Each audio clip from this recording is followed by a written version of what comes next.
Hi, my name is Ellie Milligan, and I am the cartographer for the Travelers Health Branch with the Centers for Disease Control and Prevention. And today I'm going to be sharing with you about our COVID-19 travel recommendations by destination map.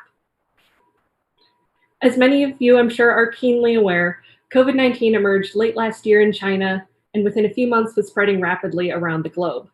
CDC Travelers Health began our response to this novel coronavirus in late January. During the COVID-19 emergency response, one of our primary responsibilities in the Travelers Health Branch, or THB, has been to assess and evaluate the risk of COVID-19 in destinations around the globe for the purpose of creating travel health notices. Outside of the pandemic response, THB creates travel health notices, or THNs, for outbreaks of diseases such as measles or Zika, as well as for special events, mass gatherings, and natural disasters where there are broad public health concerns. But the emergence of COVID-19 as a pandemic-level public health concern meant rethinking the typical travel health notice structure to make it relevant to the specific risks and modes of transmission of this disease. We normally have a system comprised of 3 levels. Level 1 identifies that there's a public health concern worthy of being noted, but that practicing usual precautions like hand washing and getting pre-travel vaccinations should be sufficient. Level 2 encourages that one should practice enhanced precautions or identifies at-risk populations, which are typically customized for the particular disease or event that has warranted the travel health notice. A Level 3 THN recommends that all non-essential travel should be avoided because usual precautions are not sufficient to prevent illness. In most cases, we're familiar enough with the infectious diseases, at least enough to communicate with a reasonable degree of certainty what risks a person may face when they travel. With COVID-19, the disease caused by the novel coronavirus SARS-CoV-2, this was not the case. So we had to modify the meaning of each travel health notice level as our understanding of the disease changed. First, it's important to note that we have gone through several iterations of the COVID-19 geographic risk assessment throughout the pandemic response. My epidemiologist colleague, Dr. Jessie Blanton, and I have worked together since the beginning on developing this map. The first version was put together in just a couple of days, and it has since been through multiple stylistic and procedural updates, each created to account for our expanded understanding of the epidemiology of virus transmission and the risk this represented to global travelers. Even as you're watching this pre-recorded presentation, CDC is developing its latest iteration of the map. I'm going to be discussing the methodology and maps that we were using as of September 25th. At the end of February, we created the first iteration of the COVID-19 Geographic Risk Assessment Map, showing which countries were experiencing community transmission of COVID-19.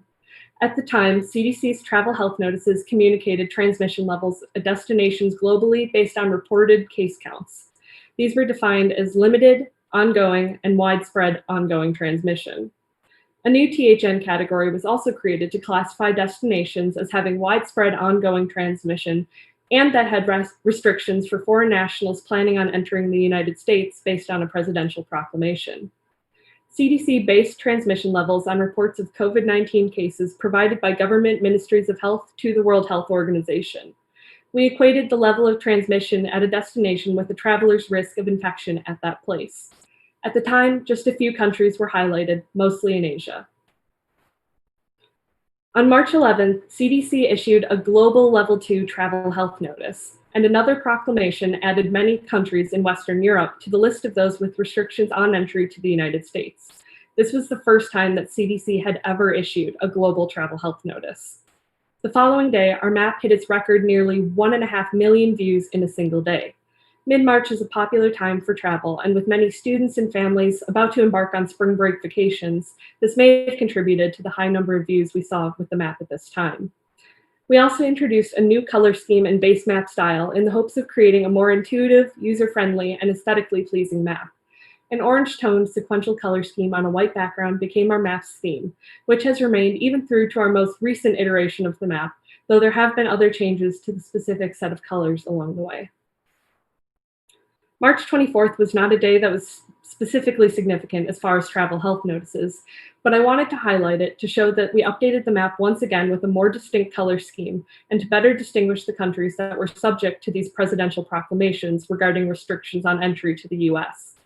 At the time, there was still a global Level 2 travel health notice, but a few more countries had been raised to a Level 3 THN to reflect the increasing amount of community transmission and thus elevated risk of COVID-19 infection.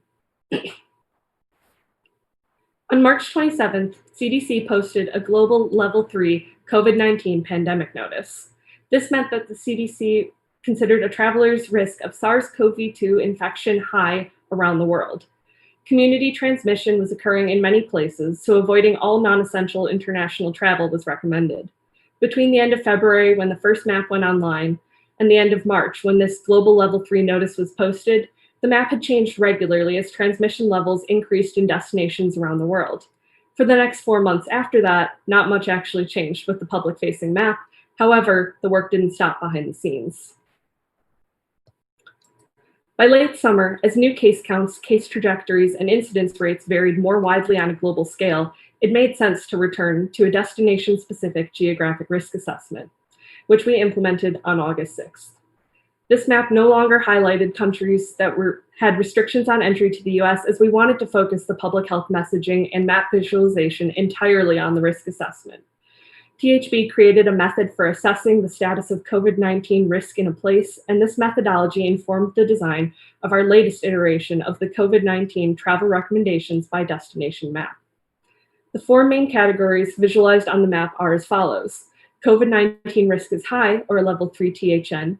COVID-19 risk is moderate, or a level 2. COVID-19 risk is low, or a level 1, and no travel health notice, which means that the risk of COVID-19 transmission at a destination is considered to be very low. A 5th category was added to identify countries that were not reporting COVID-19 case data to the WHO. Since this data is critical in the evaluation of our COVID-19 risk, we listed the risk in these places as unknown. A team of epidemiologists, medical officers, and biostatisticians developed a methodology for establishing the travel health notice level for destinations. Again, all were at a global level 3 travel health notice before we began this process. The methodology involves assessing 2 sets of criteria. Primary criteria are quantitative in nature and are collected and evaluated daily. These include the number of new cases, incidence rates, and new case trajectories. To be de-escalated to a lower travel health notice level, a destination that has met all primary criteria for 28 consecutive days must also demonstrate that it meets secondary criteria thresholds. Secondary criteria are qualitative and are reviewed only after the primary criteria have met that 28-day requirement. They are a measure of a place's healthcare capacity, public health infrastructure, and contact tracing and testing capacities. If a destination meets its primary criteria thresholds but does not satisfy the secondary criteria, its current travel health notice level will remain unchanged, but the criteria will continue to be monitored for a possible future change. A risk assessment can also be re-escalated following a prior de-escalation. If any primary criterion consistently exceeds the threshold of the current travel health notice level for at least 14 days in a row, or there's a sudden and abrupt increase that exceeds the threshold for 7 to 14 days in a row, that destination's THN level may then be raised to the appropriate higher level notice.